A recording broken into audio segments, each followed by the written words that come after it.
बिस्मिल्लाहिर्रहमानिर्रहीम। This is Aftab Ahmad from KMU. अच्छा students, हमने ऑलरेडी रिस्पिरेटरी सिस्टम पढ़ा हुआ था। ठीक है, आज का जो हमारा यूनिट 2 है वो है यूरिनरी सिस्टम। ठीक है, अब इसकी मैं समरी से थोड़ी आपको बता देता हूँ इस तरह कि जब हम पानी पी लेते हैं, ठीक है, वो स्टमक से फिर इंटेस्टाइन से किडनीज में फिल्ट्रेट और इसमें जो आर्टरीज और वेन इन्वॉल्व है वो तकरीबन नेफ्रॉन और नेफ्रॉन से फिर उधर फिल्ट्रेट होकर हमारे जो है ना यूरेटर्स, यूरेथ्रा, यूरिनरी ब्लैडर और आखिर में हमारे साथ एक्सटर्नल ओरिफिस के ज़रिए बाहर निकलते हैं। तो हम जब ये पानी पी लेते हैं, ठीक है, ये किस तरह हमारे साथ किडनी में फिल्ट्रेट होती है, कौन कौन सी चीज़ जो है वो रह जाती है, कौन कौन सी चीज़ें रीअब्जर्व हो जाती है, कौन कौन सी चीज़ें जो है एक्सट्रीट हो जाती है। ठीक है, अच्छा, पीएच अपनी मेंटेन कैसी करती है, एसिड बेस बैलेंस कैसी करती है, ब्लड प्रेशर कैसे बैलेंस करती है, वो आज हम इस जो है ना इस चैप्टर में पढ़ेंगे। अच्छा, तो तो ये जो है ना by Farzana Kausar lecture KMU INS ने जो है ना ये रिप्रेजेंट किया हुआ है। अच्छा, जब हम ये चैप्टर पढ़ लेंगे तो हमें किन चीज़ों की समझ आएगी, यूरिनरी सिस्टम असल में होती क्या है, इसकी डिफिनीशन, फिर यूरिनरी सिस्टम में कौन कौन से ऑर्गन्स इन्वॉल्व है। ठीक है, इस तरह तो नहीं है बस कि बस हम पानी पी लेते उधर से जो है ना बाहर निकल जाती है, नहीं। यूरिनरी सिस्टम में किडनीज में फिर यूरेटर में फिर यूरिनरी ब्लड में स्टोर होता है, यूरिनरी ब्लड से फिर जो यूरेथ्रा के जरिए बाहर निकलती है, तो ये ऑर्गन इन्वॉल्व होते हैं। फिर उसकी जो सबसे पहले हमारे साथ यूरिनरी सिस्टम में ऑर्गन वो किडनी है, किडनी जो है ना उसकी लोकेशन, फिर इसकी एक्सटर्नल एनाटॉमी, ग्रॉस स्ट्रक्चर और माइक्रोस्कोपिक स्ट्रेटजी। ठीक है, फिर इसकी जो रोल्स और फंक्शन है वो पढ़ेंगे। ठीक है, फिर जो है वो किस तरह मेंटेनिंग वाटर और इलेक्ट्रोलाइट बैलेंस किस तरह रखती है वो पढ़ेंगे। ठीक है, तो सबसे पहले urinary system. Urinary system is a vital physiological system. ये सब में जो है ना आम है, इस तरह नहीं है कि कोई भी यूरिनरी सिस्टम के बगैर रह सकता हो। ठीक है, यूरिनरी सिस्टम सब में आम है। तो urinary system is a vital, ये देखो ना ये सिर्फ वाइटल लिखा हुआ है, ये सब जो है ना अहम है। The urinary system is a vital physiological system that maintain the body internal balance. External की बात नहीं हो रही है, इधर इंटरनल बैलेंस हो रही है कि उधर फिल्ट्रेट होती है, कोई रास सिस्टम के जरिए बीपी मेंटेन करता है, कोई इधर रेनिन एंजाइम रिलीज करता है, उधर हार्मोन्स रिलीज करता है एड्रिनल कॉर्टेक्स और एड्रिनल मेडुला से। तो ये सब इंटरनल बैलेंस है, बाहर तो नहीं है ना। हाँ, अगर बैलेंस अंदर भी हो तो वो हमारे साथ होम्योस्टेसिस मेंटेन कर लेती है। ठीक है, किस चीज़ के जरिए, अगर एक्सटर्नल इन्वायरमेंट में कोई चेंजेस आ जाते हैं तो हमारी इंटरनल बॉडी उसमें चेंजेस कर लेते हैं और उसको होम्योस्टेसिस को बैलेंस कर लेते हैं। ठीक है, so either urinary system is a vital physiological system that maintains the body internal balance by filtering waste product and excess fluid from the blood. इधर ब्लड की बात हो रही है। ठीक है, ये ब्लड सबसे पहले किडनी में जाएगा, किडनी के अंदर मुख्तलिफ किस्म के pyramids, minor calyx, major calyx, adrenal papilla, column से उसमें जो है ना रीनल पेपिला भी है, उधर कोर्टिक जो एड्रिनल कॉर्टेक्स है, एड्रिनल मेडुला है, उसमें नेफ्रॉन वाक़ है। तो नेफ्रॉन को किस तरह वो ब्लड जाती है, तो वो सिर्फ ब्लड जाती है, पानी नहीं जाती है। ठीक है, तो ब्लड के जरिए वो जो है ना एब्जॉर्व करेगा। अच्छा, जब उसने access fluid from the blood filtrate किए, उससे यूरिन बनाएगा और उसको फिर एक्सट्रीट करेगा थ्रू यूरिनरी ट्रैक। अच्छा, यूरिनरी सिस्टम को दूसरा नाम हम क्या कहते हैं, रीनल सिस्टम और यूरिनरी ट्रैक। अब यूरिनरी सिस्टम में मैंने ऑलरेडी आपको बताया इसमें कौन सी चीज़ें इन्वॉल्व है, इसमें किडनीज है, यूरेटर है 2, ब्लैडर 1 है और इसमें जो है ना यूरेथ्रा है।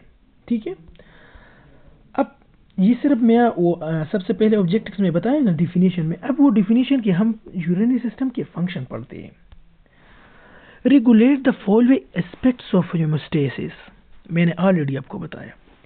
इलेक्ट्रोलाइट बैलेंस किस तरह कर दिए, इलेक्ट्रोलाइट बैलेंस जो लूप ऑफ हिनले से कुछ कुछ सोडियम पोटेशियम जो है ना वो एब्जर्व करते, रीअब्जर्व करते, एब्जर्प्शन रीअब्जर्प्शन होती है, उधर इलेक्ट्रोलाइट बैलेंस हो जाती है। एसिड बेस बैलेंस जो हमारे साथ कलेक्टिंग डेल या डिस्टल कन्वोल्यूटेड ट्यूब्यूल है वो उधर कर लेती है, वो हम आगे डिटेल से पढ़ेंगे, लेकिन मैं सिर्फ आपको आइडिया देता हूँ। ब्लड प्रेशर थ्रू रास सिस्टम, रीनल एंजियोटेंसिनोजन सिस्टम, ठीक है, रेड ब्लड सेल प्रोडक्शन और एक्टिवेशन ऑफ विटामिन डी, ये सब हम आगे एक एक जो है ना इसको पढ़ेंगे। तो मैं बताऊंगा कि इलेक्ट्रोलाइट बैलेंस इधर हो गई, एसिड बेस बैलेंस इधर हो गई, ब्लड प्रेशर इधर हो गई, रेड ब्लड प्रोडक्शन इधर से होती है, ठीक है। फिर एक्टिवेशन ऑफ विटामिन डी इधर से, एक्टिवेट ऑफ विटामिन डी तो ये ऑलरेडी है जो ना सनलाइट आते हैं और हमारे साथ स्किन में जो विटामिन डी प्रोसेस शुरू हो जाता है उसमें किडनी इन्वॉल्व है, ठीक है। और हमारे साथ जो रेड ब्लड सेल प्रोडक्शन है वो इधर हमने हार्मोन की बात की ना, एड्रिनल कॉर्टेक्स से एड्रिनल मेडुलाई, किडनी के अंदर एक और हार्मोन रिलीज होता है, इसको हम एरिथ्रोपोएटिन कहते हैं, ठीक है। एरिथ्रोसाइट से निकले हुए जो हम इसको हम बायोलॉजिकल टर्म्स में कहते हैं, और इसका असल नाम जो है ना आरबीसी है, रेड ब्लड सेल, ठीक है। तो ये एरिथ्रोपोएटिन से जो है ना बनते हैं। अच्छा, अब इसमें कौन कौन से इन्वॉल्व है, ये हमारे साथ मेन जो है ना ऑर्गन इन्वॉल्व है, लेकिन इसको आपको सिर्फ लोकेशन बताई और इसमें जो है ना इसके साथ थोड़ी भी इन्वॉल्व है वो आपको जो है ना इधर बताई हुआ है। हेपेटिक वेन्स जो लिवर से है, इन्फीरियर वेना केवा वो उधर जाएगी, फिर adrenal gland, renal artery, renal hilus, renal vein, aorta, kidney, ureter, iliac crest, crest एक दो जो है ना क्रेस्ट और टफ हमको कहते थे ना, ये इलेइक एक क्रेस्ट जाए ऐसा दरार जैसा है, ठीक है। Rectum, uterus of part of female reproductive system और यूरिनरी सिस्टम, आखिर में जो है ना यूरेथ्रा से नीचे चला जाता है। तो ये अभी हम पढ़ेंगे, ठीक है। किडनी हमारा आज टॉपिक है। अच्छा, ये देखो, ये हमारे साथ किडनी का इनसाइड व्यू है और ये बाहर वाले व्यू है, ठीक है। ये रीनल पेल्विस है, रीनल पेल्विस जो हमारे साथ रीनल वेन और रीनल आर्टरी चली जाती है और उससे जो है ना यूरिनरी ब्लेडर के जरिए जो एक्सक्रीट होती है वो इधर यूरिनरी ब्लेडर में जो यूरेटर्स में आ जाते हैं और इधर से फिर यूरिनरी ब्लेडर में स्टोर होते हैं, ठीक है, टेम्पररी। तो ये रीनल पेल्विस हो गई। केलेक्स, केलेक्स हम पढ़ेंगे, मेजर केलेक्स हो गई, माइनर केलेक्स हो गई। ये जो केलेक्स होते हैं ना इसके एक एक पिरामिड सा होता है ना इस तरह, ठीक है। तो इसके अंदर ये कॉलम सी हो गई। अब इस एक को हम अगर इधर जो है ना एक इस दो के अंदर एक को तस्लीम करें ना तो इसको हम माइनर केलेक्स कहेंगे। लेकिन अगर बहुत सारे पिरामिड्स हो, ठीक है, और उसको एक ही जगह हम जो है ना एक ही नाम दे तो उसको हम मेजर केलेक्स कहेंगे, ठीक है। आगे जो है ना आपको क्लियर हो जाए, लेकिन मैंने सिर्फ इधर व्यू दिया है। ये यूरिनरी ब्लैडर हो गई, opening of urethral orifice, internal sphincter हो गई, एक्सटर्नल स्फिंक्टर हो गई। ये हमारे कंट्रोल में नहीं है, ये इनवॉलंटरी है, ये वॉलंटरी है, हमारे कंट्रोल में, ठीक है। और ये हुई यूरेथ्रा। अब एक्सटर्नल स्ट्रक्चर ऑफ किडनी, ठीक है। The kidneys are two bean-shaped organs. Bean-shaped है, ठीक है, ये इस तरह शेप है। तो ये बीन हुई ना जो हमारे साथ जो फूड में इस्तेमाल होती है, तो ये बीन शेप है, ठीक है। They are located on the left and the right in the back of the abdominal cavity against the dorsal body wall. और इसके लिए एक लफ्ज इस्तेमाल होता है रेट्रोपेरिटोनियल, ठीक है, रेट्रोपेरिटोनियल।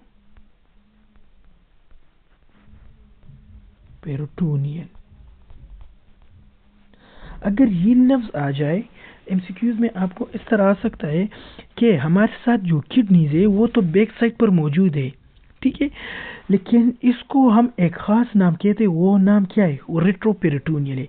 रेट्रो बैक साइड के लिए इस्तेमाल होता है, पेरिटोनियल जो पेरिटोनियल कैविटी है मेरे साथ वो पीछे होती है, ठीक है, उसके पीछे है। तो ये रेट्रोपेरिटोनियल अपने साथ लिख ले, ठीक है। तो इधर इसलिए लिखा हुआ है, इधर तो नहीं लिखा है लेकिन इधर मुझे याद आया। So the right kidney they are located on the left and the right in the back of the abdominal cavity against the dorsal body wall, ठीक है। अब ये हमारे साथ अगर वर्टिब्रल कॉलम की फिर बात करें तो वो किधर मौजूद है, तो ये T2 से लेकर L3 तक जो है ना मौजूद होते हैं, ठीक है, thoracic 12 से लंबर 3 तक। The right kidney is lower than the left because ये राइट किडनी नहीं है, ये लेफ्ट से थोड़ी नीचे। क्यों?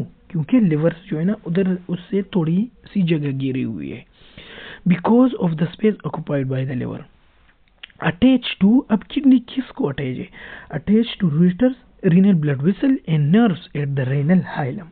रीनल हाइलम उधर से एक जो हमारे साथ उधर रीनल आर्टरी और रीनल वेन्स होते हैं, और इससे जो यूरिटर्स निकलते हैं उनको हम रीनल हाइलम कहते हैं। ठीक है, आगे आएगा, मैं आपको बता दूंगा। At the top of each kidney has a renal gland, जो इधर से हार्मोन रिलीज होते हैं। ठीक है, हमारे साथ जो स्टीरॉइड्स हार्मोन है वो इससे ही रिलीज होते हैं। ठीक है, गोनाडोट्रोपिन हार्मोन्स हुई वो इधर से रिलीज होते हैं। ईच किडनी इज अबाउट, ये देखो, ठीक है, ये एक इम्पोर्टेंट एमसीक्यूज हो सकता है। Each kidney is about 11 centimetre and length, 11 centimetre length में है, 6 सेंटीमीटर वाइड है और 3 सेंटीमीटर थिक है। और इसका वेट जो है ना वो 50 ग्राम है, लेकिन मुख्तलिफ हो सकता है मेल फीमेल में। ठीक है, उसकी बॉडी पर डिपेंड करता है। अब ये देखो, इसकी 11 सेंटीमीटर लेंथ हो गई। ठीक है, 3 सेंटीमीटर जो है 6 सेंटीमीटर जो है ना इसकी वाइड हो गई, विडनेस हो गई है, और ये 3 सेंटीमीटर थिक है। ठीक है, ये थिक है। और hilum is located at the medial surface. Medial हम किस चीज के लिए इस्तेमाल करते हैं? ये अगर एक लाइन में ड्रा कर लेता हूँ, इसको हम जो है ना मीडियल सरफेस, तो हाइलम कहाँ मौजूद है? तो अगर हम इसको इस तरह ले ले, सब्र करो, अगर हम इसको इस तरह ले ले, ठीक है, सुपीरियर और इंफीरियर, तो ये हमारे साथ मीडियल में नहीं है, तो hilum is located on the medial surface. ठीक है, अब कवरिंग ऑफ द किडनी, जिस तरह स्टमक से, लिवर से, हमारे जितने भी इंटरनल ऑर्गन से, उनसे एक कैप्सूल, उनसे अपनी लेयर, प्रोटेक्टिव लेयर कवर उससे इर्द गिर्द होता है, तो इस तरह किडनी से भी होता है। It provides protection to kidney and consist of 3 layers of connective tissue. 3 layers पर मुश्तमिल होता है। इनर लेयर ये रीनल कैप्सूल होता है, मिडल लेयर एडिपोज कैप्सूल होता है। ठीक है, ताकि उसमें जो है ना फ्रिक्शन ना हो। हम मूवमेंट करते हैं ना, तो ये भी थोड़ी सी मूवमेंट करते हैं, इस तरह ये फिक्स हो। ठीक है, आउटर लेयर क्या है? ये रीनल फेशिया है। तो ये सब प्रोटेक्शन का जो है ना करते हैं किडनीज की, क्योंकि ये कवरिंग है किडनी से। अब इनर स्ट्रक्चर क्या है किडनी का? रीनल कॉर्टेक्स, ये एक एक मैं आपको जो है ना डायग्राम में नीचे बता दूंगा। ठीक है, रीनल कॉर्टेक्स हो गई, आउटर रीजन हो गई, सबसे बाहर जो वो रीजन होती है वो रीनल कॉर्टेक्स हो गई, और इसमें ही वो कोर्टिकल नेफ्रॉन्स वाक़ होते हैं। ठीक है, मौजूद होते हैं, जिनकी लूप ऑफ हेनले नहीं होती है, वो शॉर्ट होती है, तो उनको हम जो है ना कोर्टिकल जो है नेफ्रॉन कहते हैं। अब कोर्टिकल नेफ्रॉन को मैं आपको इस तरह इससे समझा लेता हूँ, आगे मैं भी बताऊंगा कि 3 में से एक पार्ट जो है ना, 3 में से एक पार्ट जो है वो इसने घेरा हुआ है। ठीक है, ये लूप ऑफ हेनले। और अगर मैं फिर मेडुला की बात करूं, तो इधर भी जो है ना जुक्स्टा मेडुलरी जो है नेफ्रॉन मौजूद होते हैं, तो उनमें 3 में से 2, ठीक है, उनका 3 में से एक हिस्सा उसने रीनल लूप ऑफ हेनले उन्हें घेरा हुआ है। ये मैं इधर लिख लेता हूँ, ये जो हो गई कोर्टिकल नेफ्रॉन की, और इधर मैं बात कर लेता हूँ जुक्स्टा मेडुलरी, तो ये कॉर्टेक्स में वाक़ होते हैं। तो उसका लूप ऑफ हेनले जब हम बोल दें ना, तो इस तरह मैं सिर्फ एग्जाम आपको बोल लेता हूँ, तो इसका 3 हिस्सों में एक हिस्सा मौजूद यहाँ पर होता है। और अगर मैं जुक्स्टा मेडुलरी नेफ्रॉन की बात करूं, तो अगर मैं इस तरह बना लूं, तो ये देखो ना, इसका 3 में से 2 लूप ऑफ हेनले वाले का जो 2 हिस्से है, 2 हिस्से में उठा लेता जाता हूं, तो वो जो है ना वो हमारे साथ मेडुलरी रीजन में होते हैं। ठीक है, तो ये रीनल कॉर्टेक्स हो गई, रीनल मेडुला। अब जब हम नीचे आ जाते हैं तो पिरामिड्स हो जाते हैं, जैसे इजिप्ट के जो पिरामिड्स नहीं है, पिरामिड्स ऑफ द इजिप्ट, उधर ही से उसकी शेप से इधर उसका शेप जब उसको हम देख लेते और उनको हम लेटरली देख लेते तो उसका शेप उसके इसके साथ जो है ना रिलेट करता है मेडुलरी पिरामिड्स के साथ। तो ये ट्रायंगुलर रीजन है of the tissue in the medulla, ये भी मेडुला में। फिर जब ये मेडुला जो हमारे साथ ये हो गई पिरामिड्स, ठीक है, ये हमारे साथ पिरामिड, तो ये कॉलम हो गई है, ठीक है, ये कॉलम है। तो रीनल कॉलम्स हो गई extension of the cortex like material inward. तो ये मैंने ऑलरेडी आपको एग्जांपल के जरिए जो डायग्राम है उसके जरिए बता दिया है। तो ये जो हो गई रीनल कॉलम्स। अब इसमें मैंने ऑलरेडी आपको माइनर कैलिक्स और मेजर कैलिक्स बताइए। Cup structure that funnel urine toward the renal pelvis. जो रीनल पेल्विस में हमारे साथ जो यूरिन ऊपर बने होते हैं ना, वो रीनल पेल्विस को कौन देता है? कैलिक्स देता है। उधर से रीनल पेल्विस से फिर क्या काम होगा? Renal pelvis shape structure that collect urine from the kidney, ठीक है, इधर से फिर जो है हमारे साथ यूरिन कलेक्ट करेगा। अच्छा, you together the renal cortex. अब ये आपको सिर्फ उसका फंक्शन बता हुआ है, लेकिन आपको एक पैराग्राफ दिया हुआ है, ठीक है। अब आपको थोड़ी डीप भी चले गए कि रीनल कॉर्टेक्स में क्या होता है और रीनल मेडुला को में क्या होता है। Together the renal cortex and renal pyramids constitute the parenchyma functional portion of the kidney. अच्छा, तो ये रीनल कॉर्टेक्स और रीनल पिरामिड्स को इसको फंक्शनल पोर्शन क्यों कहते हैं? इसको इसलिए कहते हैं कि क्योंकि इधर हमारे साथ नेफ्रॉन मौजूद होते हैं और नेफ्रॉन जो है हमारे साथ असल फिल्ट्रेशन वो करती है, ठीक है। So together the renal cortex and renal pyramids constitute the parenchyma functional portion of the kidney. Within the parenchyma are the microscopic functional unit of kidney called nephrons. ठीक है।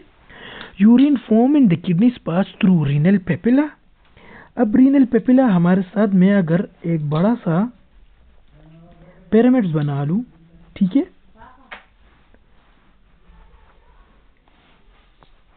अच्छा, तो ये हमारे साथ रीनल पेपिला हो गई। ये पिरामिड की हमारे साथ ये ट्रायंगुलर वाली साइड एक ये लॉन्ग वाली नहीं होती है, इसको हम रीनल पेपिला कहते हैं, ठीक है। ये हुई रीनल पिरामिड्स, ये वो कॉलम्स हो गई, इसको हम माइनर कैलिक्स कहते हैं, ठीक है, इस वाली पोर्शन को। और अगर हम फिर ढेरों सारी पिरामिड्स जो हमारे साथ जितने भी किडनी में मौजूद होते हैं, अगर उसको हम फिर ले लें ये वाली भी जो हमारे साथ माइनर कैलिक्स और ये, सो माइनर कंबाइन करके मेजर बनाता है ना, तो ये माइनर और माइनर कंबाइन होकर एक मेजर कैलिक्स बनाता है और उसको हम मेजर कैलिक्स कहते हैं, ठीक है। तो urine form in the kidney pass through renal papilla. Already मैंने आपको बताया एट द एपेक्स, ये देखो ना इधर पर आपको क्या लिख, at the apex of the pyramids into the minor calyx then into the major calyx before base through the renal pelvis. और मेजर कैलिक्स से फिर किधर जाएगा? रीनल पेल्विस, और फिर यूरेटर्स, और यूरेटर से यूरिनरी ब्लैडर, और यूरिनरी ब्लैडर से हमारे साथ यूरेथ्रा के जरिए बाहर जाएगा, ठीक है।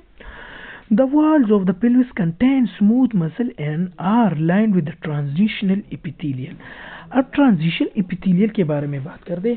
अगर ट्रांजिशन एपिथेलियम हमारे साथ यूरिनरी ब्लैडर में भी होता है, तो अगर ये इस तरह होते हैं ना, इसकी जब ये खाली होती है, अगर इसमें कुछ चीज़ पास नहीं होती तो इसका एक शेप होता है, और जब इसमें कोई चीज़ स्टोर हो जाती है या पास होती है तो उनका जो है ना दोबारा से दूसरा शेप बन जाता है।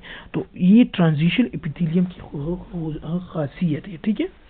The wall of the pelvis contain smooth muscle and are lined with the transition epithelium. ये एक एमसीक्यूज आपको आ सकता है, ठीक है। Peristalsis of the smooth muscle originating in the pacemaker cells in the walls of the calyx propers. अब urine जब हमारे साथ माइनर कैलिक्स, मेजर कैलिक्स और फिर रीनल पेल्विस तक जाती है, तो ये किस चीज़, तो peristalsis of the smooth muscle, ये हमारे साथ ये स्मूथ मसल नहीं है ये वाली, ये पेरिस्टालिसिस के जरिए जाती है, ठीक है। पेरिस्टालिसिस के जरिए फोल्ड वाली टफ एंड क्रफ जो हमारे साथ बनती है, क्रिस्टोट्रफ। So peristalsis of the smooth muscle originated in the pacemaker cells in the walls of the calyx propel urines. हमारे साथ यूरिन उसको पास करते through renal pelvis and ureters to the bladder, और फिर ब्लैडर की तक चली जाती है। This is an intrinsic property of smooth muscle. ये स्मूथ मसल की अपनी खासियत है, अपनी प्रॉपर्टी है, और ये नर्वस कंट्रोल में नहीं है। जब भी वो पानी आती है, जो ब्लड आता है और उससे फिल्ट्रेशन होती है, तो ये इस तरह नहीं होता कि उसको मैसेज का इंतज़ार होता है जो हमारे साथ नर्वस सिस्टम है, नहीं, ये खुद ही से जो है ना, ये जो यूरिन होती है वो पास आउट करती है, ठीक है। So this is an intrinsic property of the smooth muscle and is not under nerve control. ये अभी आपको जो है ना, मैं आपको बता लेता हूँ। ये फाइब्रस कैप्सूल हो गई बाहर वाली सबसे, ये रीनल कॉर्टेक्स हो गई, ठीक है, ये रीनल मेडुला है, नीचे आते जाओ, ठीक है, ये रीनल मेडुला हो गई। अब इसमें ये पायरामिड्स है, ये वाली नहीं है, ये पायरामिड्स है। अब ये पायरामिड्स वाले को ए वाली पोर्शन नहीं है, इसको मैंने आपको बताया रीनल पेपिला, तो ये देखो रीनल पेपिला हो गई। Fat in the renal sinus, इसमें फेट भी होते हैं, रीनल साइनस नहीं होती है, साइनस हम एक ओपन सी सुराख को कहते हैं ना, तो इधर रीनल साइनस भी होती है, ठीक है, ये देखो। अच्छा, ये रीनल कॉलम हो गई, मैंने ऑलरेडी आपको पिरामिड्स के अंदर एक कॉलम है तो वो हो गई। अब माइनर कैलेक्स और मेजर कैलेक्स भी मैंने आपको बताई। ये रीनल आर्टरी, रीनल पेल्विस और ये रीनल आर्टरी और रीनल वेन मैंने आपको बताई, ये रीनल पेल्विस के जरिए बाहर आते हैं और इससे इधर यूरेटर भी होते हैं, ठीक है। तो ये सिर्फ आपको वो लोकेशन बताया हुआ है, ठीक है। ये रीनल लोब हो गई, ठीक है, ये रीनल लोब हो गई। Renal pyramid in the renal medulla already मैंने आपको बताया है, ठीक है। अब ये कॉर्नल सेक्शन थी, कॉर्नल सेक्शन थी, राइट किडनी थी, ठीक है। अब आपको ये ब्लड किस तरह ये इस किडनी को आता है, ठीक है, किस तरह फिल्ट्रेशन होती है नेफ्रॉन के जरिए, नेफ्रॉन से फिर पिरामिड्स और पिरामिड से ये ऊपर से आते हैं, ठीक है। मैं आपको इधर जो रीनल मेडुला है, रीनल कॉर्टेक्स, इधर नेफ्रॉन है, इधर फिल्ट्रेशन होती है, इससे फिर ये हमारे साथ पिरामिड्स में आ जाते हैं, इससे रीनल पेपिला में आ जाते हैं, रीनल पेपिला से फिर माइनर कैलेक्स में आ जाते हैं, माइनर कैलेक्स से फिर मेजर कैलेक्स में आते हैं, मेजर कैलेक्स से रीनल पेल्विस के जरिए बाहर यूरेटर तक आ जाते हैं, ठीक है। तो ये आपको दोबारा वही वाले कॉर्टेक्स और माइनर कैलेक्स बताए हुए, लेकिन आपको जो है वो ब्लड फ्लो का आपको बताया हुआ है। तो इधर तो सिर्फ आपको लोकेशन दी हुई है, ठीक है, लेकिन मैं आपको बता दूंगा सीक्वेंस वाइज कि किस तरह ये आर्टरीज आती है और फिर वेन्स जो है आखिरी में चले जाती है, ठीक है। तो ये तो मैं आपको बताऊंगा, लेकिन आपने अपने साथ स्लो करके इसकी स्पीड थोड़ी स्लो करनी है और उसकी जो है ना अपने साथ लिखनी है, ठीक है। ये सिर्फ आपको लोकेशन बताइए, interlobular vein, interlobular artery, arcuate artery, ये देखो ना, कभी वेन है कभी आर्टरी, कभी वेन है कभी, तो इससे आप कंफ्यूज हो जाते हैं। मैं आपको बताता हूँ, सबसे पहले हमारे साथ किडनी में रीनल आर्टरी आ जाती है, ये बड़ी वाली, इससे थोड़ी डायमीटर कम कर फिर इंटरलोबर आर्टरी में तकसीम हो जाते हैं, फिर इंटरलोबर आर्टरी से तकसीम होकर हमारे साथ अर्क्यूएट आर्टरी तक आ जाते हैं, ठीक है। इसको मैं चलो इस तरह दे लेता हूँ, ठीक है। रीनल आर्टरी ये एक हो गई, 1 नंबर पर हो गई, फिर हमारे साथ इंटरलोबर आर्टरी ये हमारे साथ 2 नंबर पर हो गई, फिर हमारे साथ जो है अर्क्यूएट आर्टरी ये हमारे साथ 3 नंबर पर हो गई, ठीक है। इसके बाद हमारे साथ इंटरलोब्यूलर आर्टरी हो गई है, ठीक है, ये इंटरलोबुलर 4 नंबर हो गई है, ठीक है, इंटरलोबुलर आर्टरी हो गई। इसके बाद हमारे साथ एफेरेंट आर्ट्रियोल हो गई है, ठीक है, इधर शायद नहीं दिया हुआ है, इधर एफेरेंट आर्ट्रियोल, इफेरेंट और एफेरेंट आर्ट्रियोल। चलो, इसके बाद हमारे साथ फिर एफेरेंट आर्ट्रियोल आ जाती है, ठीक है। फिर क्या आती है, फिर जब एफरेंट आर्ट्रियोल आ जाती है तो ये टफ्ट ऑफ कैपिलरीज में तकसीम हो जाते हैं, ठीक है, और उधर ही हमारे साथ ग्लोमेरुलस होती है, नेफ्रॉन का एक पोर्शन, ठीक है। तो उधर जब होती है तो उससे फिर तकसीम होकर हमारे साथ इफेरेंट आर्ट्रियोल हो जाती है। ये एफरेंट और इफेरेंट जो है ना अपने साथ राइट कर देंगे, ठीक है, अपने साथ लिख दे। फिर इफेरेंट आर्ट्रियोल हो गई, इसके बाद हमारे साथ फिर से कैपिलरीज आ जाती है, ठीक है। ये इफरेंट आर्ट्रियोल से पहले भी टफ्ट ऑफ कैपिलरीज आ जाती है और इसके बाद भी हमारे साथ कैपिलरीज आती है, ठीक है। और उस कैपिलरीज को जो हमारे साथ इफरेंट आर्ट्रियोल है उनको हम पेरिट्यूबुलर नेटवर्क भी कहते हैं, उधर होती है क्योंकि उधर से वो एब्जॉर्प्शन होती है, फिल्ट्रेशन होती है, तो उनको हम पेरिट्यूबुलर नेटवर्क कहते हैं। फिर अब दोबारा आज हम आते हैं, ठीक है। आर्टरी का पोर्शन कवर हुआ है, अब हम वेन की तरफ आते हैं। इंटरलोब्यूलर वेन सब ये हो गई है, ठीक है। चलो मैं इसको दोबारा एक पोर्शन देता हूँ। इंटरलोबुलर वेन हो गई, इसके बाद हमारे साथ इंटरलोबर वेन हो गई है, ठीक है। सबसे पहले हमने आर्टरी का किया, दोबारा जो है ना हमने फिर जो हमारे साथ वेन के अभी हम कर रहे हैं। इसके बाद इंटरलोबुलर वेन के जो है ना, इसके बाद हमारे साथ क्या आ जाती है, के बाद हमारे साथ रीनल वेन डायरेक्ट चली जाती है, ठीक है। वही वाली पोर्शन थे रिपीटेड है, लेकिन ये फिर हमारे साथ रीनल वेन के जरिए हमारे साथ ब्लड चली जाती है और फिर हमारे साथ हार्ट की तरफ चली जाती है, ठीक है। तो ये मैंने आपको सीक्वेंस वाइज बता लिया है, ठीक है। 1 2 3 आपको जो है ना लिखने हैं, ठीक है। ये वही वाली major calyx, renal pelvis, renal vein, artery हो गई, यूरेटर हो गई है, ठीक है। अब microscopic structure of kidney.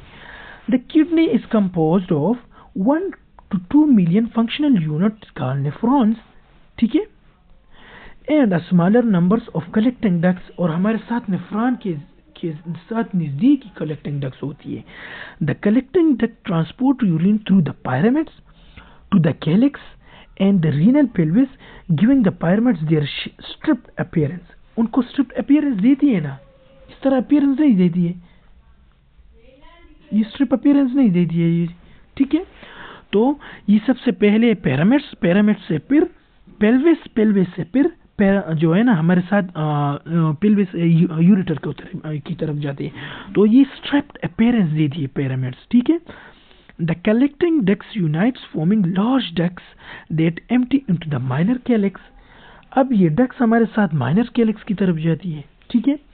The nephron consists of a tubule closed at one end, ये एक तरफ closed होती है और दूसरी तरफ जो होती है वो ओपन होती है, वो ओपनिंग वाली पोर्शन में आपको बताता हूँ। The nephron consists of a tubule closed at one end, the other end opening into a collecting tubule, ठीक है। एक तरफ जो है ना वो क्लोज है और उसके जरिए वो कलेक्टिंग ट्यूब्यूल होती है, और ओपनिंग जो है ना वो किसको होती है, कलेक्टिंग ट्यूब्यूल को होती है। द क्लोज और blind end is identified to form a cup shape glomerulus. तो अगर आपको एमसीक्यूज आए कि नेफ्रॉन का एक शेप जो है ना वो जो है ना क्लोज है, और वो क्लोज वाला हिस्सा कौन सा है, वो ग्लोमेरुलस कैप्सूल है, बोमेंस कैप्सूल भी कहते हैं, which almostly encloses a network of tiny arterial capillaries called glomerulus। और इधर ही जो है ना इसके नीचे हमारे साथ वो पेरिट्यूबुलर नेटवर्क होती है, ठीक है। तो उधर हमारे साथ कैपिलरीज आती है। अब इधर कैपिलरीज की बात हुई तो कैपिलरीज हमारे साथ 3 टाइप्स की होती है। इसमें फेनेस्ट्री कैपिलरीज होती है जो फेनेस्ट्री मेम्ब्रेन बनाते हैं और इसके जरिए वो फिल्ट्रेशन होती है। फिर continuing from the glomerulus capsule, the remaining of the nephron is about 3। ये हमारे साथ glomerulus capsule ये कप वाली शेप नहीं है, ठीक है। इसको छोड़कर हमारे साथ नेफ्रॉन कितना होता है, 3 centimetre long and is prescribe in 3 parts. The proximal convoluted tubule, the medullary loop of Henle and the distal convoluted tubule into collecting duct। मैंने ऊपर बताया हुआ था collecting duct वाली ये वाली, ठीक है। अच्छा, ये वही वाले फाइबर्स कैप्सूल आपको माइनर कैलिक्स बताए हुए, कॉर्टेक्स बताए हुए, मिडल पिरामिड्स, रीनल पेपिला बताया हुआ है, मेजर कैलिक्स, रीनल जो 3D इमेज है आपको इधर बताया हुआ है, ठीक है। रीनल कैलिक्स हो गई है। अच्छा, ये वाली पोर्शन को एक्सक्लूड करके नेफ्रॉन का जितना पोर्शन रह गया है वो 3 सेंटीमीटर है, ठीक है। तो ये हुई ग्लोमेरुलस कैप्सूल स्पेस हो गई है। इसके साथ फिर हमारे साथ ग्लोमेरुलस कैपिलरी कवर्ड बाय पोडोसाइड हो गई है, ठीक है। इसके बाद हमारे साथ इफेरेंट ये हो, देखो मैंने बताया हुआ था ना एफेरेंट, ये दोनों रेड का है, ठीक है। देखो इफेरेंट आर्ट्रियोल और एफेरेंट आर्ट्रियोल ये सिर्फ उससे गुजरते हैं, for which purpose, for filtration, ठीक है। तो आपको इधर जो हमारे साथ ये ग्लोमेरुलस हो गई है, प्रोक्सिमल कन्वोल्यूटेड ट्यूब्यूल हो गई है, ठीक है, ये पीसीटी। अब low it blood flow in kidney. The kidney received about 20% of the cardiac output. जब हमारे साथ कार्डिक आउटपुट होती है तो वो 20% होती है, ठीक है, सॉरी वो 100% होती है, लेकिन 20% हमारे साथ किडनी की तरफ आती है। After entering the kidney at the hilum, the renal artery divides into the smaller arteries and arterioles, ठीक है। In the cortex and arteriole, the afferent arterioles enter into the glomerulus capsule and then subdivide into the cluster of tiny capillaries forming the glomerulus, ठीक है। वही वाली बात ही है, वो सिर्फ मैंने आपको उधर जहन बनाया हुआ है, माइंड आपके लिए सेटअप किया है, इधर सिर्फ आपको जो है ना राइटिंग की है, ठीक है।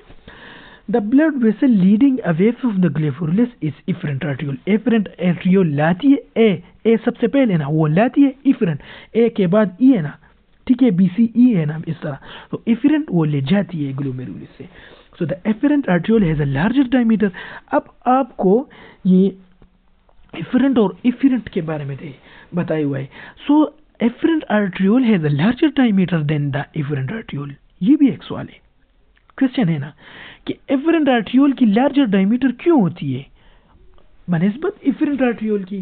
तो ये इसलिए होती है कि हमारे साथ जब हार्ट पंप कर लेता है तो वो बहुत सी प्रेशर के साथ हमारे साथ वो सब कुछ चीज़ें लाता है थ्रू किडनी की तरफ और किडनी में नेफ्रॉन की तरफ।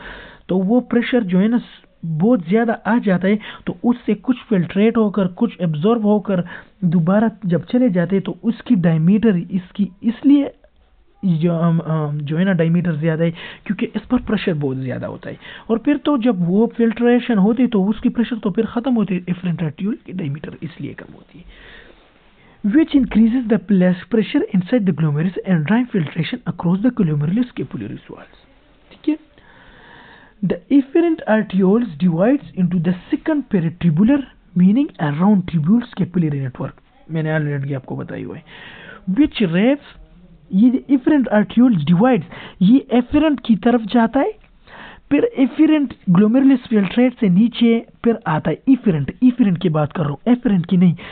एफरेंट जब नीचे आ जाता है तो वो फिर तकसीम हो जाता है, तो वो जब तकसीम हो जाए तो वो हमारे साथ कैपिलरीज के जो है ना तकसीम हो जाता है, तो उसको हम पेरिट्यूबुलर नेटवर्क कहते हैं, ठीक है। Which wraps around the remaining tubule, और हमारे साथ जो प्रोक्सिमल कन्वोल्यूटेड ट्यूब्यूल्स है, डिस्टल कन्वोल्यूटेड ट्यूब्यूल्स है, उससे इर्द गिर्द होती है ये, ठीक है, ये capillaries allowing exchange between the fluid in the tubule and the blood stream. This maintain the supply of oxygen and nutrients to the local tissue and remove waste products. तो ये हमारे साथ ऑक्सीजन को मेंटेन करती है और उससे nutrient absorb करते टू द लोकल टिश्यू, और उसको लोकल टिश्यू को दोबारा प्रोवाइड करते हैं, और वेस्ट प्रोडक्ट इससे जो है ना फिल्टर हो जाते हैं, ठीक है। तो ये सिर्फ आपको इस ये डायग्राम दिए हुए आपको वो नेफ्रॉन का जो है ना डायग्राम दिया है, ठीक है। तो सबसे पहले ये देखो एफरेंट आर्ट्रियोल वो चली गई है, ठीक है। तो जब वो बाहर निकलती है तो वो फिर एफरेंट आर्ट्रियोल हो गई। अब जब एफरेंट आर्ट्रियोल होती है तो ये एफरेंट आर्ट्रियोल जा रही है ना, ये देखो ये रेड वाली सब कुछ देखो, ये हमारे साथ नेटवर्क होती है ना, तो इसको हम पेरिट्यूबुलर कैपिलरीज और पेरिट्यूबुलर नेटवर्क कहते हैं, ठीक है। तो ये हमारे साथ नेटवर्क जो ग्लोमेरुलस पार्ट है, बोमेन्स कैप्सूल है, वो हो गई। इसके बाद हमारे साथ प्रोक्सिमल कन्वोल्यूटेड ट्यूब्यूल हो गई है।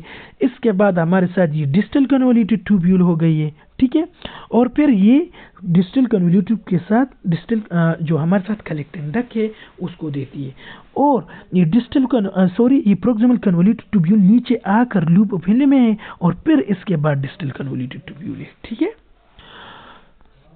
ये आपको मैंने already juxtaglomerular apparatus, interlobular artery, arcuate artery, ये सिर्फ वो आपको ब्लड फ्लो वाली जो है ना आपको बताया हुआ है, लेकिन आपको इस पोर्शन में इस तरह जा रहा है। Glomerulus filtrate, proximal convoluted tubule जो हमारे साथ ये इस तरह नीचे आ जाती है, ठीक है। तो यह लूप ऑफ हिनले से फिर ऊपर आते तो डिसेंडिंग या डिस्टल कन्वोल्यूटेड ट्यूब्यूल, तो जब डिस्टल कन्वोल्यूटेड तो फिर इधर हमारे साथ कलेक्टिंग डक्ट में आ जाती है, ठीक है। अब ट्यूब्यूल्स, हमारे साथ ट्यूब्यूल्स एक ग्लोमेरुलस बोमेंस कैप्सूल है, प्रॉक्सिमल कन्वोल्यूटेड ट्यूब्यूल है, लोब ऑफ फिनले इसमें डिसेंडिंग और असेंडिंग है, डिस्टल वाले कन्वोल्यूटेड ट्यूब्यूल है और कलेक्टिंग डक्ट है। ठीक है, ये आपको थोड़ा और सा वाज़ेह बताया हुआ है ये डायग्राम 1 2 3 के जरिए। ठीक है, ग्लोमेरुलस बोमेंस कैप्सूल हो गई, arteriole from the renal artery चली आ गई है इसके जरिए, फिर आर्ट्रियोल फ्रॉम द ग्लोमेरुलस, ये इफरेंट की बात कर रहे हैं तो वो नीचे तकसीम हुआ है और एक ब्रांच दी है और उसको हम फिर के जो पेरिट्यूबुलर नेटवर्क है वो कहते हैं। ठीक है, तो ग्लोमेरुलस सबसे पहले तो ये होनी चाहिए, लेकिन फिर बाद में प्रॉक्सिमल कन्वोल्यूटेड ट्यूब्यूल का दिया हुआ है। ठीक है, फिर इधर लूप ऑफ हेनले दिए है। ठीक है, और इसके बाद थर्ड पोर्शन डिस्टल ट्यूब्यूल को दिए फ्रॉम अनदर नेफ्रॉन और कलेक्टिंग डक्ट। ये कलेक्टिंग डक्ट इस तरह नहीं, ये एक नेफ्रॉन के एक साथ नहीं, ये एक नेफ्रॉन के साथ है, ये दूसरे नेफ्रॉन, ये देखो ना ये पोर्शन। ठीक है, तो ये हुई नेफ्रॉन की जो हमारे साथ डायग्राम हुई थी। अब ये देखो, इस डायग्राम को देखो, ये हमारे साथ कॉर्टेक्स है, आउटर मेडुला है, इनर मेडुला है। ठीक है, मेडुला को दो पार्ट में तकसीम किया हुआ है। तो प्रोक्सिमल ट्यूब्यूल को हम जब देखें तो उधर इलेक्ट्रोलाइट बैलेंस हो रही है या नहीं, बाइकार्बोनेट एब्जॉर्ब हो रहा है, तो NaCl भी एब्जॉर्ब हो रहा है, तो उसको फिर H दे रहे हैं। ठीक है, तो उधर हमारे साथ pH भी जो मेंटेन हो रही है, इसके साथ हमारे साथ एमोनिया भी एब्जॉर्ब हो रहा है। ठीक है, नेफ्रॉन में तो इससे कुछ बाहर जा रहे हैं और कुछ इसके अंदर जा रहे हैं, तो जब वो बाहर चले गए तो वो ब्लड स्ट्रीम में इन्वॉल्व होकर दोबारा चले जाते हैं, क्योंकि वो हमारे साथ बॉडी को चाहिए होती है। ये अब हमारी बॉडी को चाहिए होते हैं तो उससे एब्जॉर्ब होते हैं, और ये हमारे साथ जो है ना वेस्ट प्रोडक्ट है तो ये इससे इन्वॉल्व होते हैं, ये इससे नीचे आ जाकर इधर आ जाते हैं। ठीक है, तो ये डिसेंडिंग लूप ऑफ हेनले हो गई, इधर से वाटर रीअब्जॉर्ब हो जाते हैं। ठीक है, मेनली वाटर जो रीअब्जॉर्ब होता है वो डिसेंडिंग लूप ऑफ हेनले होते हैं। फिर NaCl जो हमारे साथ सॉल्ट है, ठीक है, इसका मेनली रीअब्जॉर्प्शन जो है ना वो असेंडिंग लूप ऑफ हेनले में होते हैं। इसके साथ फिर हमारे साथ डिस्टल कन्वोल्यूटेड ट्यूब्यूल हो गई, डिस्टल कन्वोल्यूटेड ट्यूब्यूल हमारे साथ उधर जो है रेनिन एंजाइम, ठीक है, वो उधर रिलीज होते हैं। हमारे साथ रॉस सिस्टम भी इधर से कंट्रोल होता है, ब्लड प्रेशर भी यहाँ से कंट्रोल होता है। ठीक है, और इससे जब रीअब्जॉर्प्शन होती है तो फिर ये कलेक्टिंग डक्ट को देते हैं, इधर भी कुछ हमारे साथ जो एब्जॉर्ब हो जाते हैं, और फिर ये यूरिया और ये दोबारा से चले जाते हैं। ठीक है, तो ये हुई हमारे साथ हीमोस्टेसिस। अब हमारे साथ मैंने ऑलरेडी आपको बताया हुआ है cortical nephron, juxtamedullary nephron। ठीक है, तो cortical nephrons located entirely in the cortex, ये याद रखनी है। ठीक है, ये MCQs पॉइंट ऑफ व्यू से इंपॉर्टेंट है। located entirely in the cortex include most nephrons, shorter loop of Henle, 3 में से 1 part। ये अगर इस बार मुझे से याद किए तो आपको बहुत इजी होगा। ठीक है, तो इधर आपको सिर्फ ये देखो cortical nephron, इसकी ये नीचे आई हुई नहीं है। ठीक है, ये देखो ना, ये लूप ऑफ हेनले नहीं है, सब्र करो, ये देखो ये वाली, या सब्र करो, मैं थोड़ा और कलर चेंज कर लेता हूँ, ये वाली पोर्शन नहीं है। ये देखो, ये कॉर्टेक्स में या मेडुला में, ये रीनल कॉर्टेक्स में। ठीक है, और ये देखो, ये तो रीनल मेडुला में भी आया हुआ है। ये क्या है, तो ये जुक्स्टामेडुलरी नेफ्रॉन है। ठीक है, अब juxtamedullary nephron found at the border of the cortex and medulla। ठीक है, longer loop of Henle, ये उसकी बात हो रही है। ठीक है,